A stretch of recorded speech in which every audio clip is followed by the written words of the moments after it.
Good morning everyone. आज हम संख्या पद्धति कक्षा 9वीं गणित की प्रश्नावली 1.5 का 1 व 2 प्रश्न हम कर चुके हैं। आज हम तीसरा प्रश्न डिस्कस करेंगे। आपको याद होगा कि पाई को एक वृत्त की परिधि मान लीजिए सी और उसके व्यास मान लीजिए डी के अनुपात में परिभाषित किया जाता है, अर्थात pi equal to C by D है।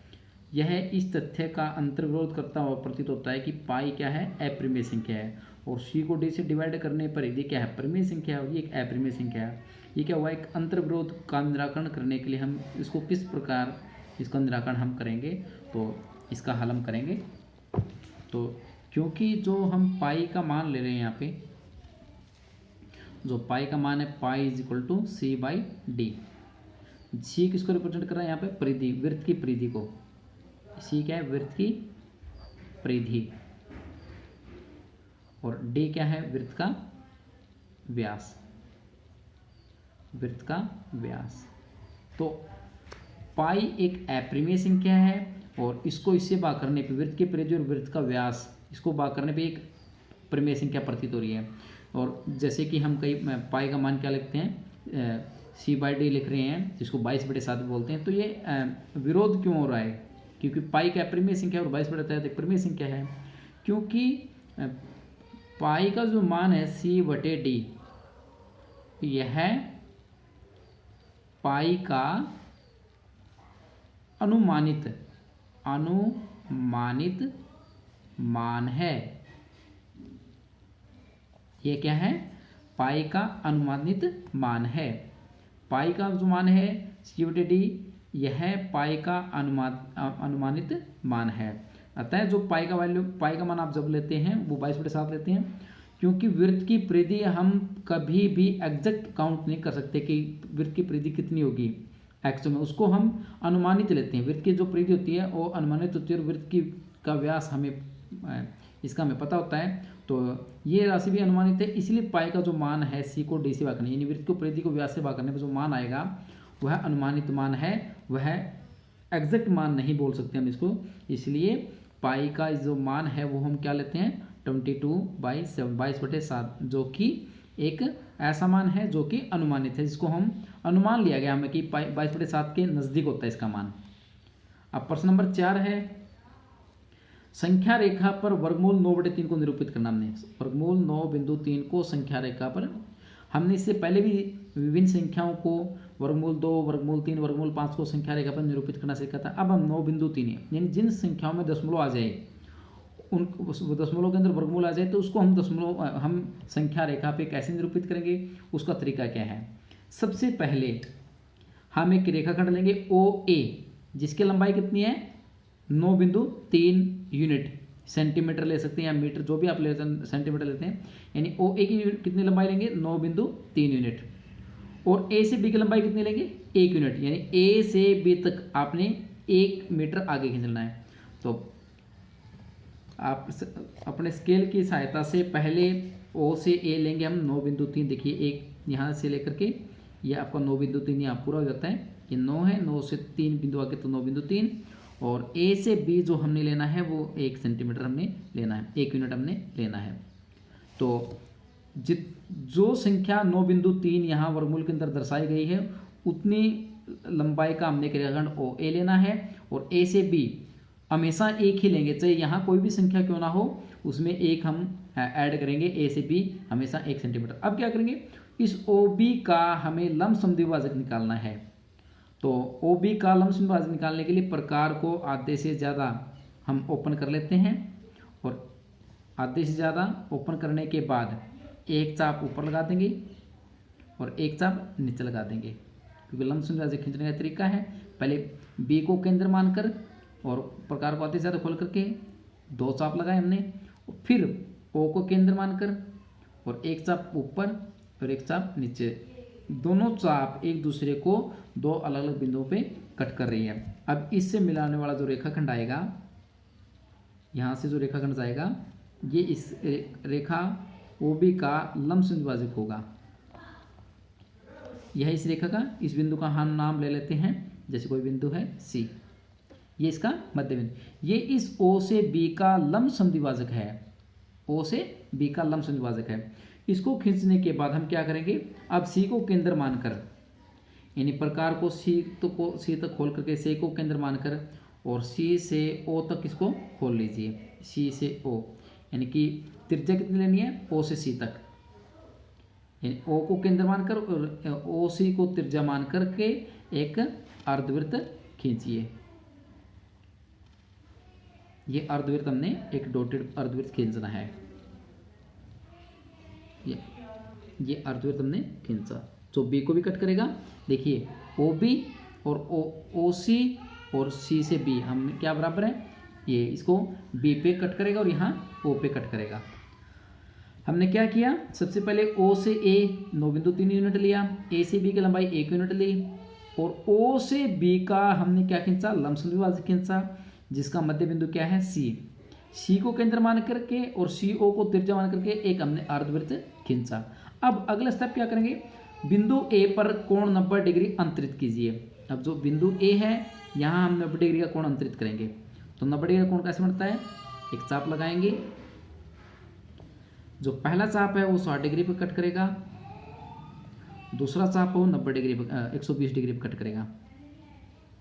अब उन दोनों का 90 डिग्री और 120 डिग्री का जो समद्विभाजक होगा वो क्या आएगा 90 डिग्री। तो इनका कोण समद्विभाजक खींचते हैं, यानी 120 पे रख के एक चाप लगाया, फिर 60 पे रख के एक चाप लगाया, दोनों चाप जहाँ काटेंगे उससे जो जाती हुई रेखा है ए से जाती हुई, तो ये जो रेखा आएगी ये कितने डिग्री का कोण अंतरित करेगी, 90 डिग्री का। तो ये जो बिंदु आएगा ये क्या आएगा आपका डी बिंदु। तो ए से डी इस रेखाखंड ओ से बी पे क्या है, लंब है। अब प्रकार को ए से डी तक खोल लीजिए, ए से डी तक खोल लीजिए।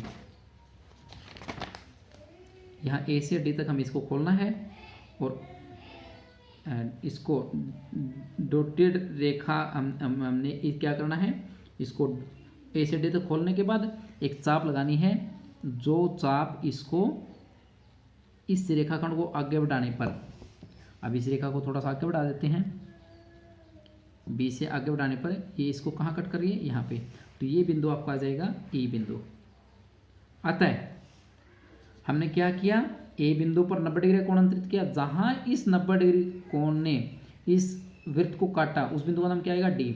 फिर प्रकार को ए से डी तक खोला, यानी केंद्र मान के डी को ए से डी को त्रिज्या मान करके एक चाप लगाई, जो चाप इसको कहाँ कट कर रही है, इस रेखाखंड को ई बिंदु पे कट कर रही है।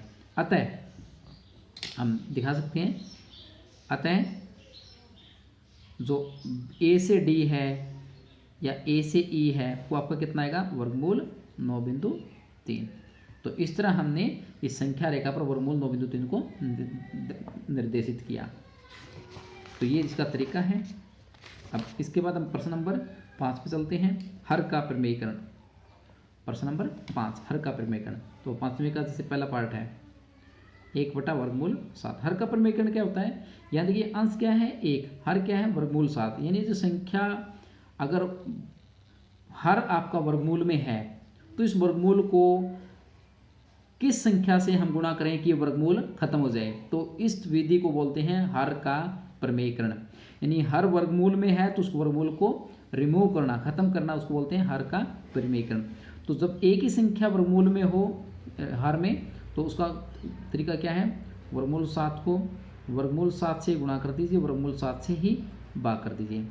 उस संख्या को वर्गमूल 7 से गुणा करने पर भाग करने पर, तो वर्गमूल 7 की 1 से गुणा करो, वर्गमूल 7 कम वर्गमूल 7 और नीचे वर्गमूल 7 गुणा वर्गमूल 7 ही 7।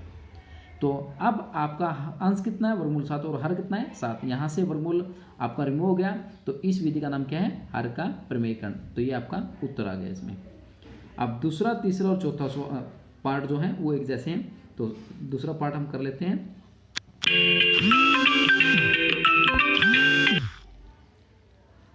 तो सेकंड पार्ट है वर्गमूल 7 माइनस वर्गमूल 6। तो जब वर्गमूल हर के अंदर दो संख्याएं ऐसी आ जाएं जिन दोनों के ऊपर वर्गमूल हो और उनके बीच में माइनस या प्लस चिन्ह हो, तो उसका हर का प्रमेय कैसे करेंगे, वर्गमूल 7 माइनस वर्गमूल 6। तो इसका हर का प्रमेय करने के लिए आपको एक संख्या चाहिए जो इसको वर्गमूल को रिमूव कर देगा। तो वो क्या आएगी संख्या, उसको लिखने का एक तरीका है, वर्गमूल 7 लिख दीजिए, वर्गमूल 6, यानी जो संख्या यहाँ है वो दोनों लिख दीजिए और सेम संख्या नीचे लिख दीजिए। और जो यहाँ पे संख्या, इन दोनों संख्याओं के बीच में क्या है, माइनस चिन्ह है, तो हम क्या करेंगे, इनके विपरीत चिन्ह, माइनस का विपरीत क्या होगा, प्लस चिन्ह हम लगाएंगे। हर इस संख्या का हर का प्रमेय करने के लिए हमें इससे विपरीत चिन्ह हमें लगाना पड़ेगा। दोनों संख्या एक जैसी रहेंगी, इसके विपरीत चिन्ह लगाना पड़ेगा। अब इसको हल कर लेते हैं। 1 को वर्गमूल 7 से गुणा होगा, 1 गुणा वर्गमूल 7 प्लस वर्गमूल 6 और हर को हर से ये क्या आएगा, वर्गमूल 7 माइनस वर्गमूल 6, वर्गमूल 7 प्लस वर्गमूल 6। ऊपर को 1 से गुणा करने पर वर्गमूल 7 प्लस वर्गमूल 6 और नीचे a minus B A plus B, एक सरस में क्या होती है, a minus B A plus B, तो क्या होती है a का वर्ग माइनस b का वर्ग। तो ये किसके इक्वल आ जाएगा, वर्गमूल 7 प्लस वर्गमूल 6 और वर्गमूल 7 का वर्ग होता है 7, वर्गमूल 6 का वर्ग होता है 6, तो 7 में से गया 1, तो आपका आंसर कितना गया, वर्गमूल 7 माइनस वर्गमूल 6 और 7 में से गया 1। तो ये इस संख्या क्या हो गया, हर का प्रमेयकरण हमने किया। तो इसी तरीके से हम इसका पार्ट नंबर 4 पढ़ लेते हैं। पार्ट नंबर 4, हमें हर का प्रमेयकरण करना वर्गमूल 7 माइनस 2 का। तो ऐसा गुणनखंड जो इसका हर का प्रमेयकरण कर देगा वो क्या आएगा, वर्गमूल 7 और 2 और वर्गमूल 7 और 2, उनके बीच में यहाँ चिन्ह क्या है, माइनस का, तो हम क्या लगाएंगे, प्लस प्लस। अब गुणा करने पर यह आएगा वर्गमूल 7 एक वर्गमूल 7 प्लस 2 और नीचे क्या आएगा, a minus B A plus B. तो किस a minus B A plus B सरस में क्या होता है, a का वर्ग, और क्योंकि b वर्गमूल में नहीं है इसलिए 2 का वर्ग हो जाएगा। तो वर्गमूल 7 प्लस वर्गमूल 2 प्लस 2 और वर्गमूल 7 का वर्ग 7 और 2 का वर्ग क्या होगा, 4। तो आंसर कितना आ गया, वर्गमूल 7 प्लस 2 और बाई में 7 में से आ गया 3। अब देखिए जो हर है आपका वो उसमें कोई भी संख्या वर्गमूल में नहीं है, इसलिए ये इसको हम क्या बोलते हैं, हर का प्रमेयकरण। तो आज के लिए इतना ही, धन्यवाद।